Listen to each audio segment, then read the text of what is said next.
पुरानी पेंशन बहाली को लेकर बड़ा अपडेट। केंद्र सरकार ने सभी राज्यों को दिया ये निर्देश।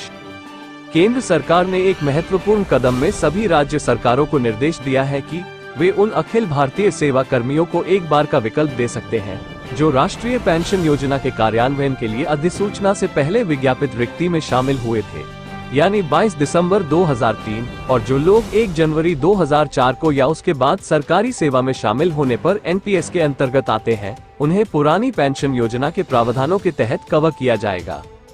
केंद्र सरकार ने एक महत्वपूर्ण कदम में सभी राज्य सरकारों को निर्देश दिया है कि वे उन अखिल भारतीय सेवा कर्मियों को एक बार का विकल्प दे सकते हैं जो राष्ट्रीय पेंशन योजना के कार्यान्वयन के लिए अधिसूचना से पहले विज्ञापित रिक्ति में शामिल हुए थे, यानी 22 दिसंबर 2003, और जो लोग 1 जनवरी 2004 को या उसके बाद सरकारी सेवा में शामिल होने पर एनपीएस के अंतर्गत आते हैं, उन्हें पुरानी पेंशन योजना के प्रावधानों के तहत कवर किया जाएगा।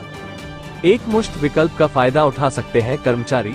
इसमें कहा गया है कि इच्छुक कर्मचारी 30 नवंबर तक इस एक मुश्त विकल्प का लाभ उठा सकते हैं। पात्र कर्मचारियों को 31 जनवरी 2024 तक पुरानी पेंशन योजना का लाभ उठाने के आदेश जारी कर दिए जाएंगे और उसके बाद उनके एनपीएस खाते 31 मार्च 2024 तक बंद कर दिए जाएंगे।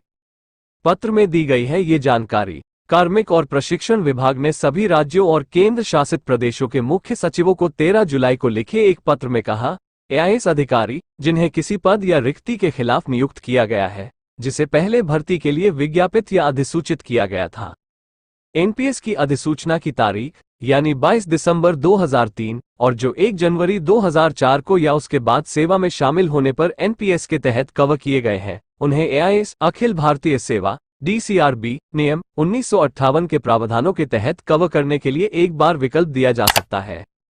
पत्र में ये भी कहा गया है कि सिविल सेवा परीक्षा 2003, सिविल सेवा परीक्षा 2004 और भारतीय वन सेवा परीक्षा 2003 के माध्यम से चयनित एआईएस के सदस्य इन प्रावधानों के तहत कवर होने के पात्र हैं। ये सदस्य भी एकमुश्त विकल्प के लिए होंगे पात्र। पत्र में ये भी कहा गया है कि सेवा के सदस्य जो अखिल भारतीय सेवा में शामिल होने से पहले केंद्र सरकार की सेवा में चुने गए थे, जो सीसीएस पेंशन नियम 1972 अब 2021 या किसी अन्य समान नियम के तहत कवर किया गया था, वे भी DOPNPWOM 3 मार्च 2003 और एआईएस डीसीआरबी नियम 1958 के तहत पुरानी पेंशन योजना के प्रावधानों के तहत कवर किए जाने के लिए एकमुश्त विकल्प दिए जाने के पात्र हैं। राज्य सरकार के समक्ष रखा जाएगा विकल्प। पत्र में कहा गया है कि ये स्पष्ट किया गया है कि एक सेवा से दूसरी सेवा में गतिशीलता निरंतर सेवा और तकनीकी इस्तीफे के अधीन है। इसमें यह भी कहा गया है कि इन निर्देशों के अनुसार सेवा के सदस्यों की ओर से प्रयोग किया गया विकल्प उस राज्य की सरकार के समक्ष रखा जाएगा जिसके कैडर में सेवा का सदस्य आता है। इसमें यह भी कहा गया है कि यदि सेवा का सदस्य इन निर्देशों के अनुसार एआईएस डीसीआरबी नियम 1958 के तहत कवरेज की शर्तों को पूरा करता है, तो इस संबंध में आवश्यक आदेश 31 जनवरी 2024 तक जारी किया जाएगा। परिणामस्वरूप सेवा के ऐसे सदस्य का एनपीएस खाता 31 मार्च 2024 से बंद कर दिया जाएगा। सेवा के सदस्य जो एआईएस डीसीआरबी नियम 1958 के तहत पुरानी पेंशन योजना का विकल्प चुनते हैं, उन्हें जनरल प्रोविडेंट फंड जीपीएफ की सदस्यता लेने की जरूरत होगी।